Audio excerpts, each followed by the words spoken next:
Teaching kids about money doesn't have to be boring. Discover how to make learning about finances fun and engaging for your kids. Welcome to Simplify and Enjoy, the podcast and community focused on helping families have less stress and more options through minimalism and financial independence. I'm your host, Elle Martinez. This podcast is sponsored by Coastal Credit Union. Coastal's mission is to help you live a better life by offering you a better way to bank. Find out how at bankbetter.org. As parents, we want to prepare our kids so when they decide to go off on their own, they're equipped not just with essential life skills, but also have wisdom on knowing when and how to use those skills. Believe it or not, part of showing them the ropes is teaching them about money. If we don't, they'll have a much harder time pursuing their goals because they're weighed down by the consequences of bad money habits, such as carrying a massive amount of needless debts. I was looking over some numbers from the Motley Fool. While I prefer to get the median, I did find some average amounts of debt that Americans are carrying. First of all, the average amount of credit card debt is $5,733. Personal loan debt is $11,281. If you're looking at car payments, the average monthly new car payment is now $736, and with used cars, it is $523 a month. You add these totals together, it is a lot of baggage to carry. So how can we teach our kids how to be smart with their money? It's really a family project. We have a huge role as parents, of course, but others in our circle can be a wonderful help with getting our kids smarter with their finances. Paul Vassy is on the show today to talk about how we can do that. He's a financial educator and the creator of Cash Crunch Games, which is all about helping families have a fun time learning about finances together through games. He's also recently published a book, Raising Money Smart Grandkids. As you can probably guess from the title, it's focused on grandparents, but most of those topics apply to parents as well.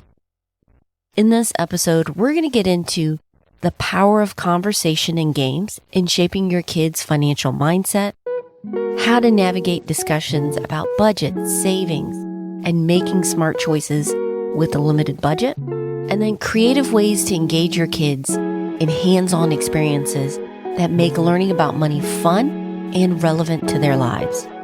We have a lot to cover, so let's get started. It is one of these things that we deal with money every day, but we're not necessarily an expert at it. We don't actually have the insights. And then also it's for the long term, looking after your money. Any mistake you make actually has consequences down the line. You look at your grandkid, it's the most precious thing in the world. And you want to make sure that you don't make the same mistakes you did. You want to set them up and make sure that they don't really have problems with money down the line, because I think it is something like 90% of all arguments start around money. If you think about that, if you can alleviate that, that kid's going to have a happier life. Yeah, I think you and I agree, like money is not the most important thing, but when you ignore it, it really holds you back from pursuing your priorities and values because you're stuck in debt or you're dealing with some kind of financial headache. You want to clear that out enough so that you can focus on the people and the projects that are important to you. And I'm really excited about your new book right over here, Raising Money Smart Grandkids, because it's a family effort. Let's be honest, really teaching our kids, whether it's finances or other life skills, it doesn't lay on just one person or just the parents. It really is an effort with the family. It is. It is. And a lot of the time, and I found with people I've been speaking about, quite often you don't know where to start. We have all this knowledge, but we don't know where to start. So the analogy I was thinking about was like a moving truck. Imagine moving to a house and you've got all these boxes in your house. And unless you've really, really, really labeled them, you don't know which box to open first. Let's say you have your bedroom, your kitchen, your bathroom and everything else, and all the boxes go in there. Do you open the box and put everything on the wall first, or do you build a shelf to put everything on? You know what every single piece is in the house, but you don't necessarily know what's the best way to unpack for a house so that you can live for the next 3 weeks to 12 years unpacking as you're going. I think that's what money's all about. It's a very simple concept, but most of us don't know where to start and how to phrase it. And especially with grandkids, I mean, telling parent to child talking about money can often be a little bit of a lecture. But with a grandkid and a grandchild, first of all, you got that common enemy, i.e. the parent in between. So the grandchild and the grandparent can virtually have this new relationship where they're telling each other stories and they're being like the best friends. So that's why I thought this would be a great way for grandparents to actually help and start that money conversation. Yeah. And I think finances itself, there's a lot of simple principles, easy sometimes to put into practice and to talk about, but the same thing with conversations. Absolutely. I think as parents, like we have a 12-year-old and an 8.5-year-old, there's almost, I wouldn't say lecture, but you feel like you should have the talk, right? Oh, have we talked about this? Have we talked about that? And I feel like what's more effective is if you have a series of talks, if it's a normal part of conversation. It doesn't have to be technical, but it can be about what would you like to get? Maybe it's a video game, maybe it's a tablet or art supplies. That's a great thing. How can we save up for it? Making it more relatable to where they are is absolutely key. And which is one of the things I liked about your book is that it's laid out, like you said, a list of not topics, but questions that come up. I think at the end of the day, once you start a question, it's like a conversation, isn't it? And you imagine going up to a stranger or you're on a bus or something and you strike up that conversation. I mean, you're on a plane quite often and someone's sitting next to you.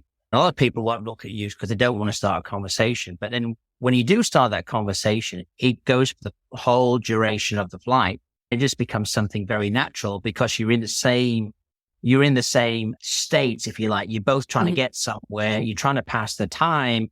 And you're not going to see that person ever again. So probably you just chat. And you hear it and you see it all the time. I think just starting that initial conversation brings a lot more back and then that opens up more questions and stories. And I think it's the best way. And also, I don't know if you know this, El, but I was a school teacher for many years, 12 years I think ago, I remember you years. telling me that. Yeah, you got hands-on experience. One of the things I used to teach was I always found that the textbook was useless. I very rarely led with a textbook. I saw an advert once when it was an English advert when there was two ladies talking over the fence to one another and all they did was gossip. But they used to remember every single story and they used to be able to relate. And they used to put themselves into the story so they would remember it. So 6 years later, they would remember that conversation and they would understand it because they were a part of the conversation. So it was experiential learning.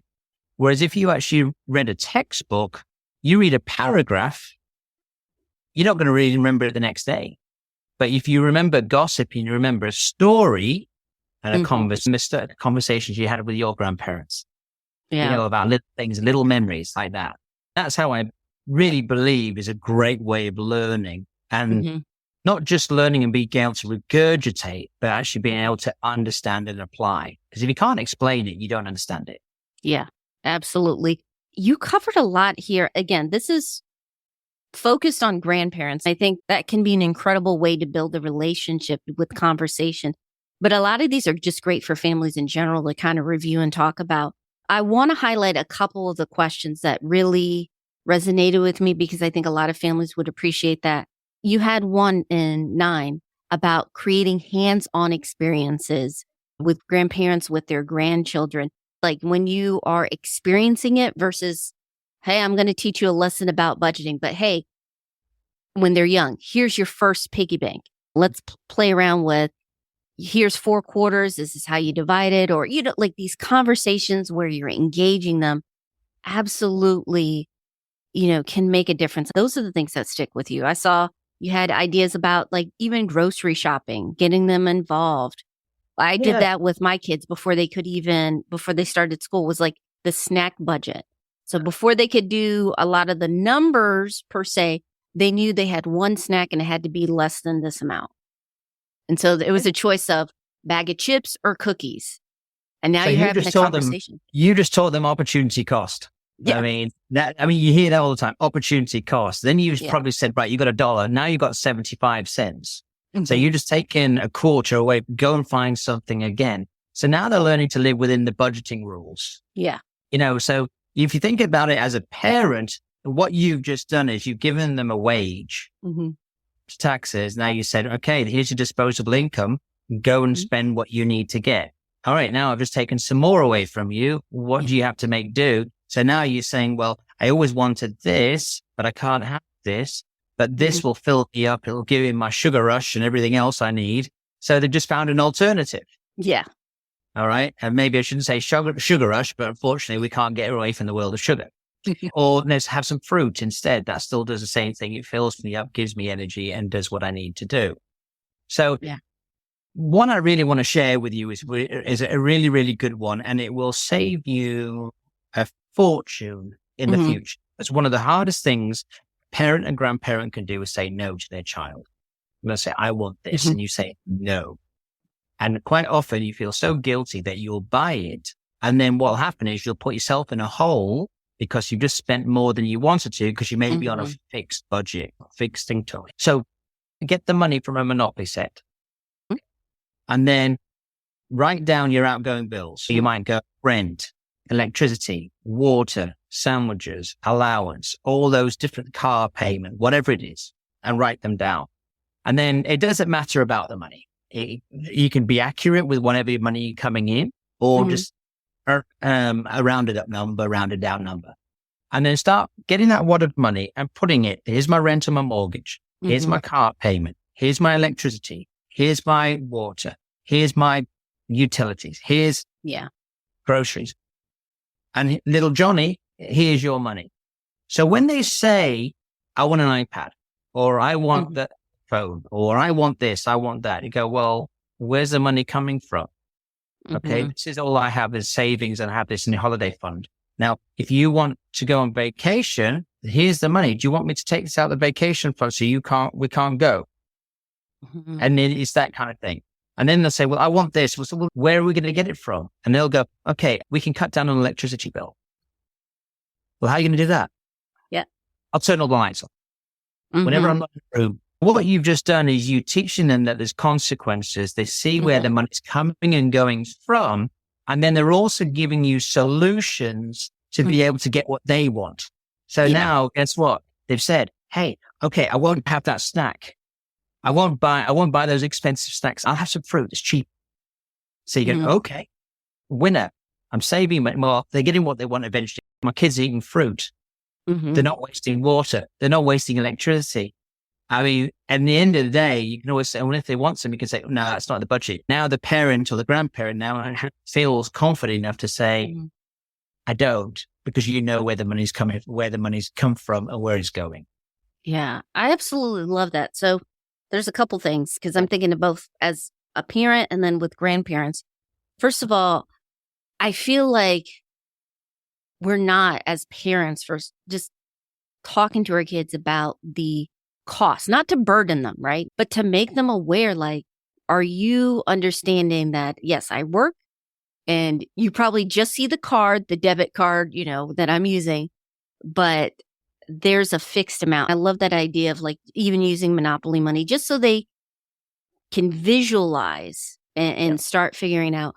And then the second part I liked about it was, what solution do you see? Throw it back at them as a friendly challenge, not like, can you do better? But I'd love to hear what you think.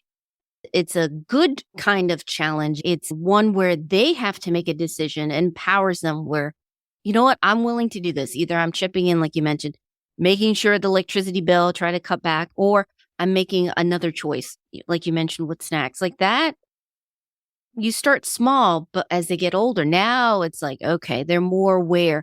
So when they leave the house, they're not completely thrown off about the real cost of living in the real world. It's not like I didn't realize it was this expensive. But also go back to what you just said, Mm-hmm.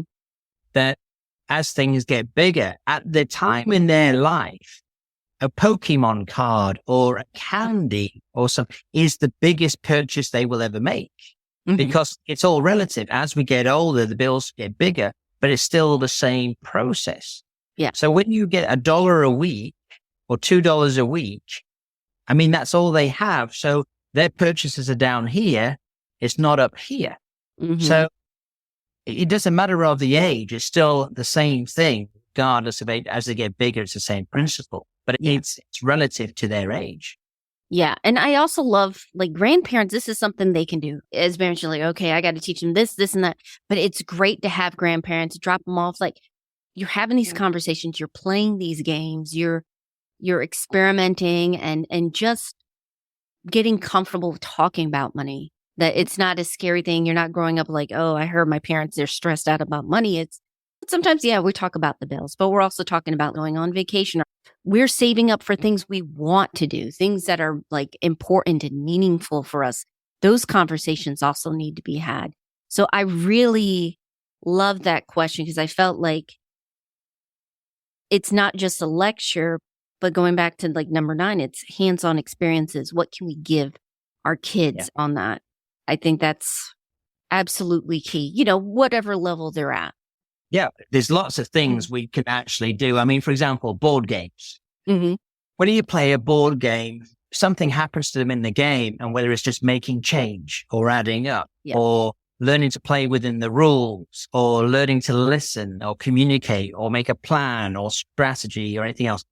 There's so many things you learn in a board game that actually apply to life, that you have to play within the rules or the hand that's dealt you, and you got to you got to think your way out of it, or you got to manage your money in such a way like Monopoly or Cash Crunch Junior. Where you got to save first to spend later. So it's just learn skills that makes that kid an expert, which they can then apply to the real life. I mean, he said about grocery shopping, going in there with some money and then saying, hey, we'll go and find the best value for that. And, is it price per unit? Your savings jar, with every time you get money, you have two jars. One's your spending jar and one's your savings jar. So every dollar you get, and maybe that's what the grandparents do, is if they get an allowance of $2, maybe you give it to them in dimes.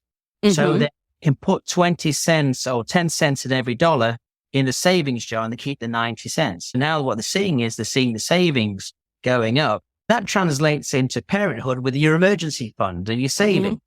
Then you're just teaching in that basic skill and your initial skill of save first, spend later, or pay yourself. I don't like that one is pay yourself, because how do I pay myself? Who's employing me? I'm not employing myself. So I'm saving money before I spend. And what they then realize is, when they have less money, they make smarter decisions. We've all been there. When you're down to your last dollar and you want to get the best value for your money, you really stop and think about, how do I save as much, or what do I get? I mean, if we go on vacation, we comparison shop big time on the savings of the upfront fees, don't we? And then we look at, what's the accommodation look like, and what's the travel time, and we're looking for savings on gas. And all these things, because every dollar that you save is a dollar that you don't have to earn, which you could actually save for later, and that will work for you. So there's lots of things that you can do along those. I mean, I know there's a lot of people say, well, anything you save each month, I will match. That's another way to get them going. Or you say, right, I'm going to give you an allowance, and if you ask for anything outside of these things, you're not going to get it.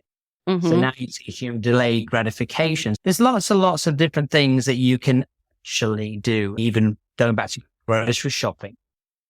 Even paying with cash, just so they learn to actually hand over money and actually check the change afterwards. Yeah. There's so many opportunities, and I feel like we don't get enough of it. I get it. Like, it is faster for you to pay for everything or you to take care of that. But giving them an opportunity of, hey, you know what? Let's set aside, like, we'll use the grocery example. I got everything. You spent your allowance. This is your allowance stuff. You're behind me or ahead of me. Pay for it yourself. It also makes them feel like, hey, I'm responsible. I'm doing this. It makes them feel like I'm not just taking my parents' money. I am actually have my own little budget. I'm getting this set up. So I love that. There was another point I want to make sure I mention in number 22 about kids with their questions and encouraging their ideas, because you're a teacher, kids will ask you to death. Like when they're interested in something or when that moment is there and they're just like drilling you down with questions, you want to have something to say. And I love number 5. You said to take your own experiences for real life examples. But here's the key part. Share both successes and challenges to provide a well-rounded view of money and managing that money. Yeah. It's easy to talk about those wins, right? But absolutely. And quite often the biggest lessons are the ones of the mistakes you made, because that's the one that hurts you the most. You're talking about it and the kid actually picks up and goes, yeah, you had a tough time. I don't want to say, because when you're 8, 9, 5, 6, 7, 8, 9, I mean, your grandparents walk on water.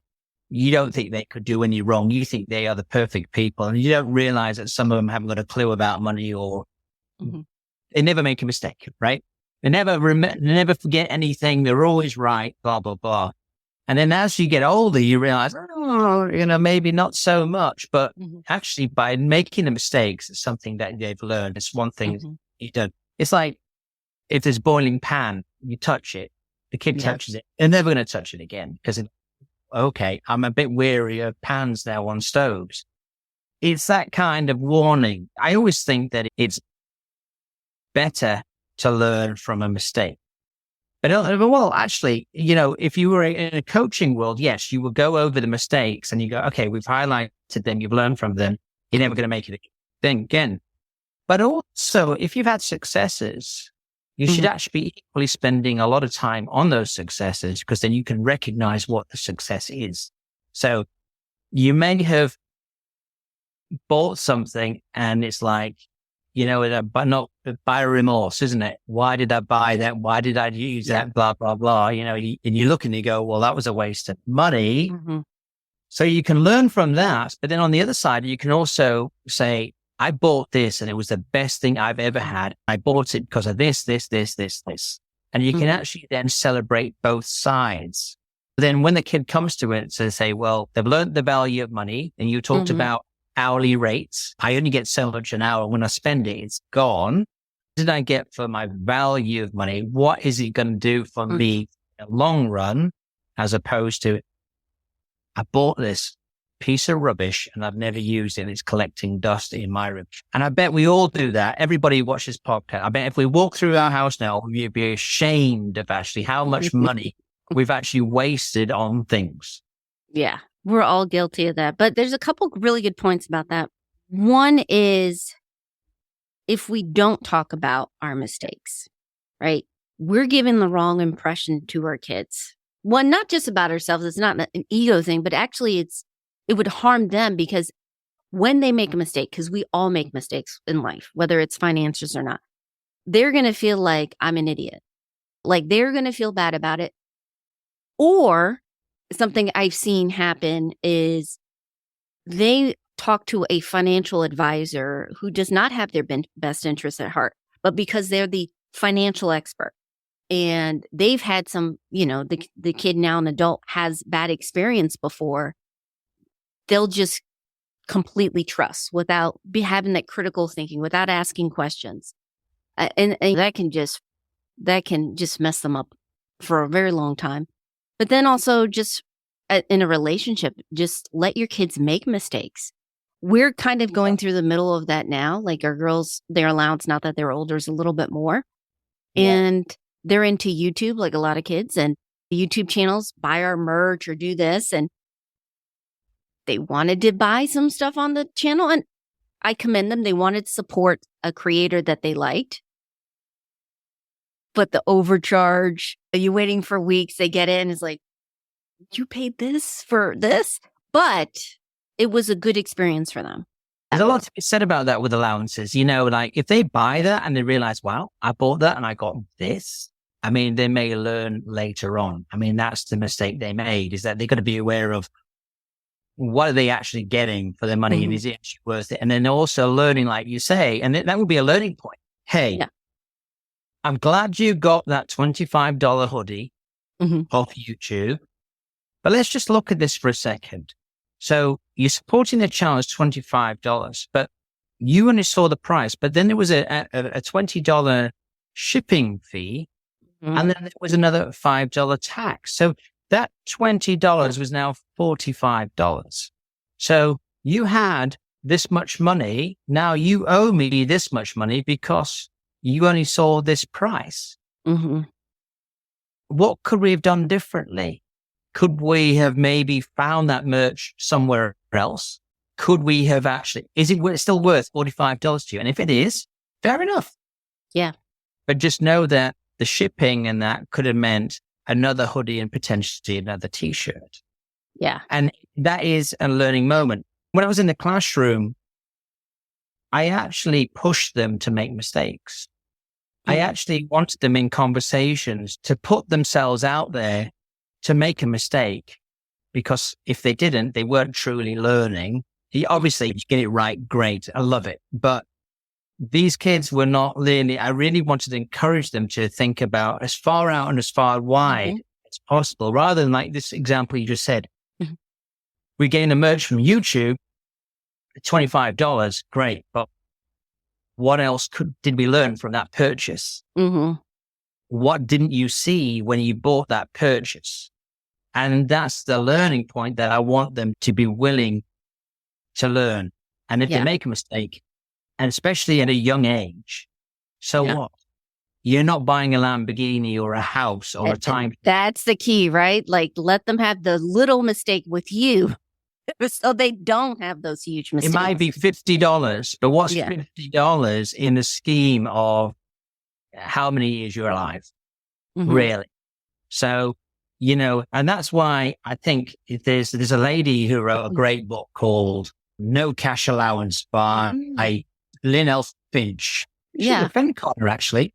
Anyway, nice. This is a great book that actually teaches you, about why you should actually have an allowance, because it teaches kids to manage their money, know exactly how much money they're looking at, learning the value of what they're spending, teaching them to save for a goal and actually learn the value of the money. So basically they learn, and if they really wanted something, they'd have to put some money aside as a savings goal to get there.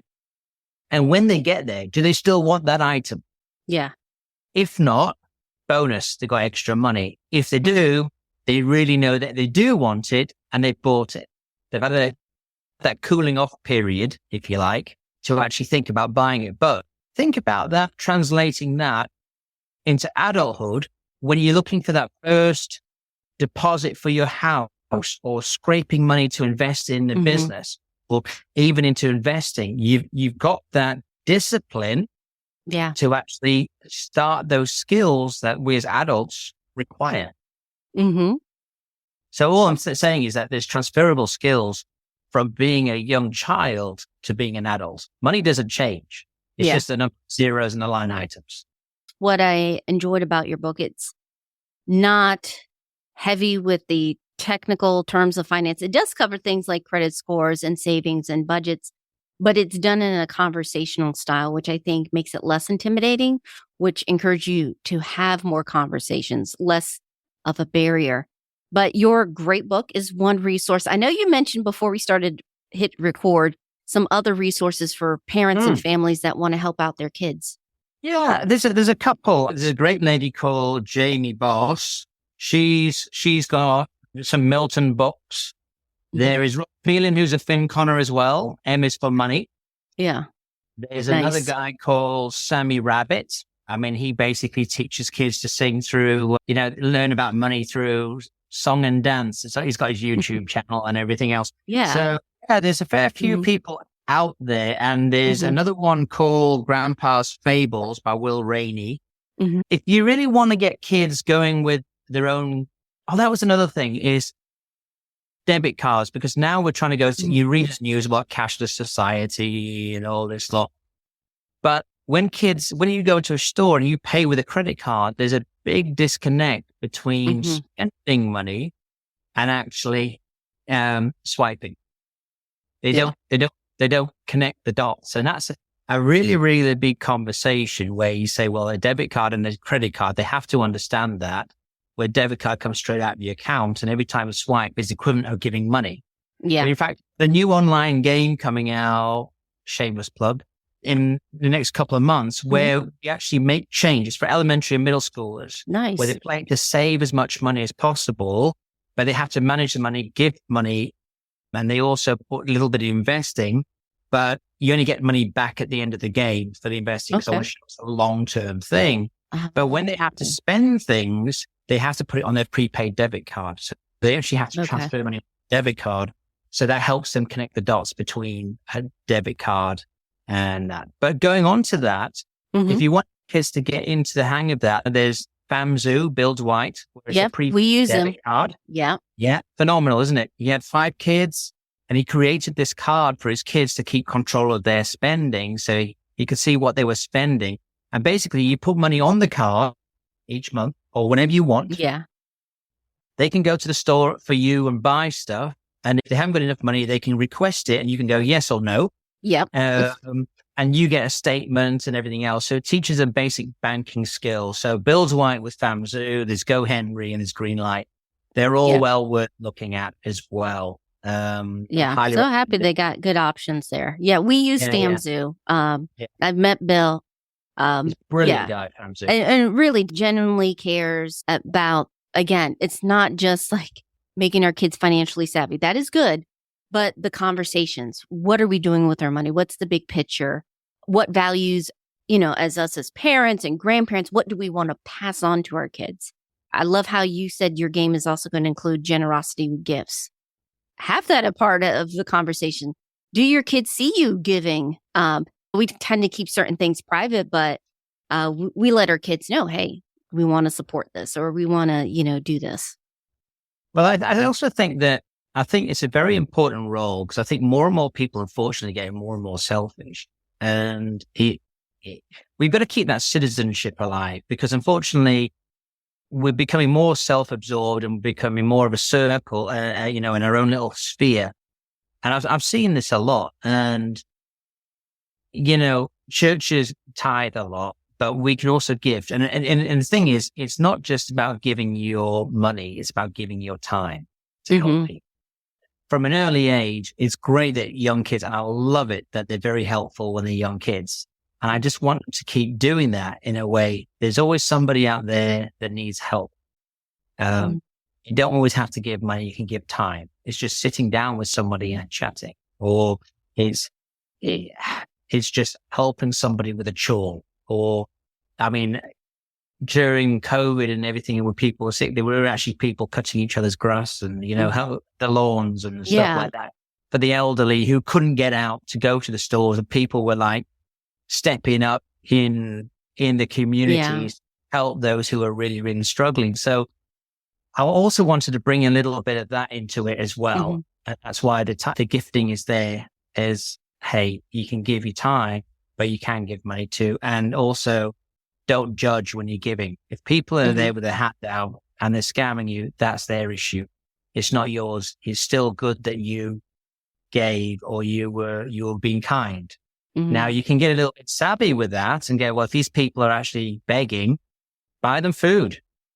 Don't like the food. Well, then they're not that desperate for it, and you learn your lesson. I used to do that too. But also at that time I was a poor college kid. So I was like, I don't have extra cash. But I'll split my lunch with you, those conversations. Yeah.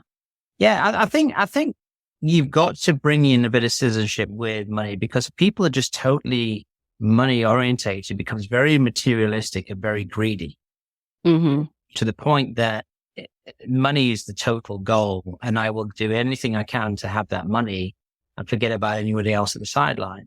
Whereas if you actually see the value of money, but you also see you're part of the community, I think you're going to be a bit more rounded with your money, and you're more likely to help. And then ultimately, as a grandparent, you would look at your kid and say, is this kid kind? Is this kid liked? Is he nice?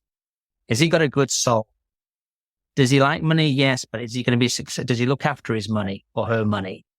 Those are all the worries that a grandparent or parent will have, is will they have enough money for the future? Are they liked? Do they have friends? And are they going to get life? And I think money is part of it, but how you control your money, how you view money is all so very, very important. In fact. This segment is brought to you by Travel Freely. I know we have some travel hacking families in our community who love using the rewards for family vacations. And there are many who want to join them. However, it can be tough to sort through all the offers. This is where Travel Freely can help. It simplifies your search and makes it easy to find the best offers and deals that fit your family and how they spend, so you are maximizing your rewards.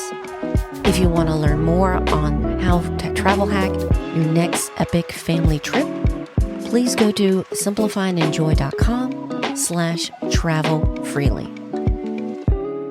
Before we wrap up, I want to focus on a few key takeaways I picked up from speaking with Paul and preparing this episode. The first is start talking about money early and regularly with your kids.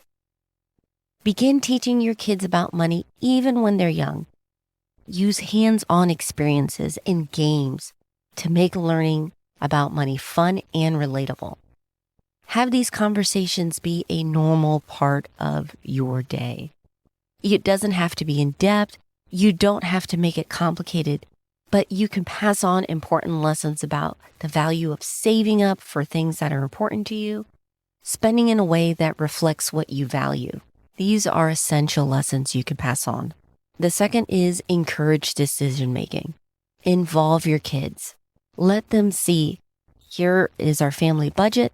Are there ways that we can save as a family so we can use that money for goals we're really excited about? This helps them to feel involved, and it helps them develop critical thinking skills and understand the value of money. Finally, teach delayed gratification. Absolute necessity for both us as adults, but kids, this is something you can teach when they're young. Help them understand the concept of waiting, of that delayed gratification by setting up those savings goals. Encourage them along the way as they start saving up for those big goals. This teaches them the importance of saving first and making thoughtful purchases, which will serve them so well later on when they're adults. Now, if you want to hone in on your budget and finances, make sure you're a part of our community. Besides resources for each episode of the podcast, I also like to share extra tips, tools, and interesting resources I find to help make simplify your money, home, and life easier. Just sign up at simplifyandenjoy.com/join. Special thanks to Paul for being a part of this episode. If you have kids and you're trying to help them become wiser with their money, please check out Cash Crunch Games. You can grab Paul's book, but also pick up his game, Cash Crunch Games Jr. We've played that when the kids were younger. It teaches them how to track their money, learn how to save, and think about spending. You can find all of this at cashcrunchgames.com. As always, I'll include links to the resources we've mentioned today and much more over at simplifyandenjoy.com. Next week on the podcast, it's that season again, open enrollment. We're going to go over key things to consider to help you maximize your benefits. If you don't want to miss out on that episode, make sure you're subscribed. We're on iTunes, Spotify, Audible, and more. Our theme was by Staircases with additional music from various artists over at Audio. Finally, and most importantly, thank you so much for your support. I appreciate you not only listening, but also sending in your questions and ideas for the podcast and sharing your favorite episodes with your friends. I hope you have a wonderful week. Take care.